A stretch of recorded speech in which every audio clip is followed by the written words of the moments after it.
নমস্কার বন্ধুরা, আজ চলে এসেছি আবার একটা নতুন রেসিপি নিয়ে। আজ শুভ গণেশ চতুর্থী।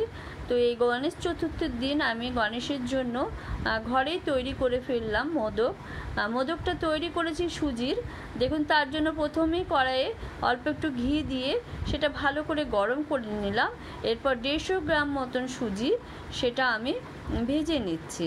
সুজি কিন্তু খুব বেশি ডিপ ফ্রাই করা চলবে না, তাহলে কালারটা চেঞ্জ হয়ে গেলে কিন্তু ভালো লাগবে না।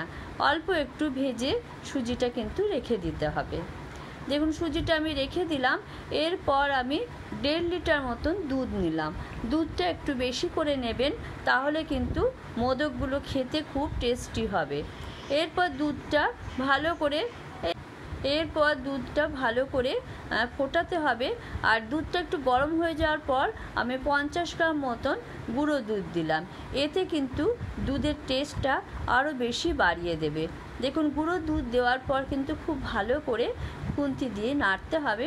দেখুন, দুধটা এরকম মতন গাঢ় করতে হবে। এই সময় আমি গ্যাসটা বন্ধ করে দিয়েছি। আর কতগুলো এলাচ দেখুন গুঁড়ো করে এতে দিয়ে দিলাম। এর সাথে দিয়ে দিচ্ছি 50 গ্রাম মতন চিনিটা কিন্তু হিসেব করেই দিতে হবে। দেখুন, 150 গ্রাম সুজি দিয়েছি, তাই আমি 50 গ্রাম চিনি দিলাম। চিনিটা দিলে দুধটা কিন্তু আবার একটু পাতলা হয়ে গেল। এরপর এতে কিশমিশ আর কাজু বাদাম ছোট ছোট করে কেটে এতে দিয়ে দিলাম। এতে কিন্তু মোদকের স্বাদটা অনেকটা বাড়িয়ে দেবে। দেখুন, আবার কিন্তু ভালো করে নাড়াচাড়া করতে শুরু করে দিলাম।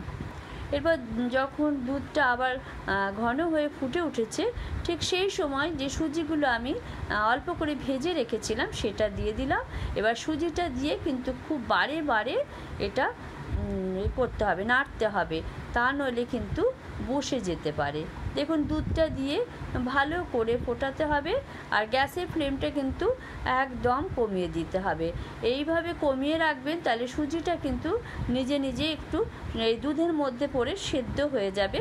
আর সমানে নাড়তে হবে। দেখুন, এইভাবে নাড়তে হবে। আর এটা একটু গাঢ় করতে হবে, কারণ এটা দিয়ে আমি মোদক তৈরি করব। দেখুন, কিছুক্ষণ ফোটার পর কিন্তু সুজিটাও সুন্দর করে সেদ্ধ হয়ে গেছে। আর কেমন সুন্দর একদম গাঢ় ঘন হয়ে গেছে। দেখুন, এই অবস্থায় কিন্তু আমি গ্যাসটা বন্ধ করে দিলাম।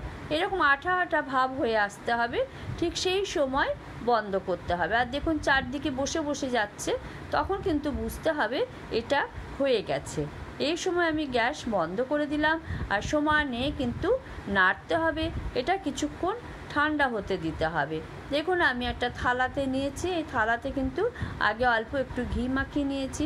এরপর হাতে অল্প একটু ঘি মাখিয়ে নিয়ে দেখুন গরম এইভাবে সমানে একটু গোল করে নিতে হবে। দেখুন, আপনি ঘরে যদি মোদকের ছাঁচ থাকে তাহলে সেটা দিয়েই করবেন, কিন্তু হাতেও করা যায়। দেখুন, আমি হাতেই আপনাকে করে দেখাচ্ছি।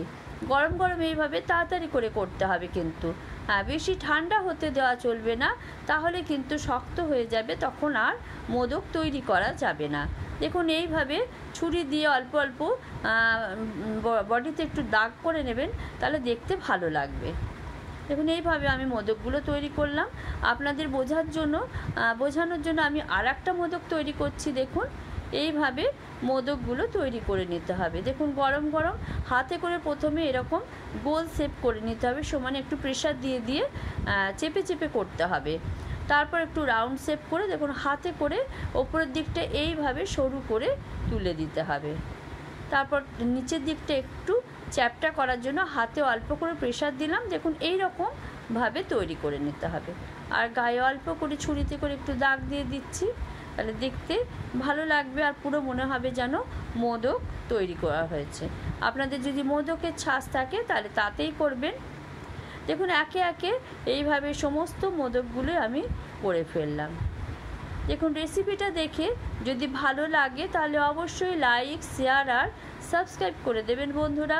যে সমস্ত বন্ধুরা আমাকে সাবস্ক্রাইব করেছেন তাদেরকে অসংখ্য ধন্যবাদ। আর যারা এই কাজটি এখনও করেননি, সাবস্ক্রাইব করে প্লিজ পাশে থাকুন। আর যারা ফেসবুক থেকে দেখছেন তারা আমাকে ফলো করুন। দেখুন, আমার তৈরি হয়ে গেছে মোদক। এইভাবে সমস্ত মোদকগুলোই করে ফেললাম। আবার অন্য কোনো ভিডিও নিয়ে আপনাদের সাথে দেখা হবে। ততক্ষণ পর্যন্ত টাটা।